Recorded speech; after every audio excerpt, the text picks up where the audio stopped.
अस्सलामुअलैकुम। क्या हाल है दोस्तों। उम्मीद करता हूँ आप सब खैरियत से होंगे।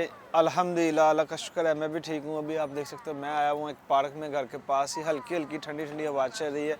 इसके अलावा एक बार फिर से इलेक्शन के ऊपर बात करते हैं। जैसा कि आप सबको पता है कि कल यहाँ पे तुर्की में इलेक्शन हुए थे, जो कि तैयब एर्दोगान जीत गया। लेकिन तुर्की की तारीख़ में, हिस्ट्री में ये पहली मरतबा ऐसा हुआ है कि जैसे कह लो सेम लाइक पाकिस्तान की सियासत में हुआ था लास्ट टाइम, जैसे इमरान खान के अगेंस्ट सारी पार्टियां इकट्ठी हो गई हुई थी, सेम इधर तुर्की में भी कल यही सीन देखने को मिला है।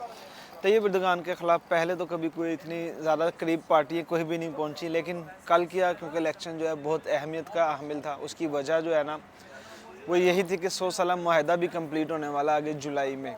ये भी फ़िलहाल मई का महीना चल रहा है, जून जुलाई में मतलब 100 साला माहिदा भी ख़त्म हो जाना। तैयब एर्दोगान का नारा भी 100 साला माहिदे पे था, और भी काफ़ी कुछ उसने दिए हुए हैं। लेकिन जो दूसरी पार्टी थी मुखालिफ, उसका तो सीधा ज़्यादा नारा जो था ना वो फॉरनर्स के लिए था कि फॉरनर मैंने बिल्कुल नहीं रखने वगैरह वगैरह, और पता नहीं क्या क्या उसके थे। चाहे कोई इन्वेस्टमेंट करे चाहे कुछ भी करे, मतलब वो फॉरनर्स के बहुत ज़्यादा अगेंस्ट था। हुआ यह है कि कल के इलेक्शन में तैयब एर्दोगान जीत तो गया, लेकिन 1% रह गया था। तुर्की के रूल के हिसाब से जो है ना 50% होना ज़रूरी है ताकि वो तुर्की का सदर बन जाता, लेकिन 1% से रह गया। 1% भी नहीं, मतलब देखा जाए तो 4.51 था, मतलब आप अंदाज़ा लगा लो 49%, मतलब 0.49 सर, इतनी रेशो से वो रह गया। तो अब तुर्की में एक बार फिर से दोबारा इलेक्शन होंगे।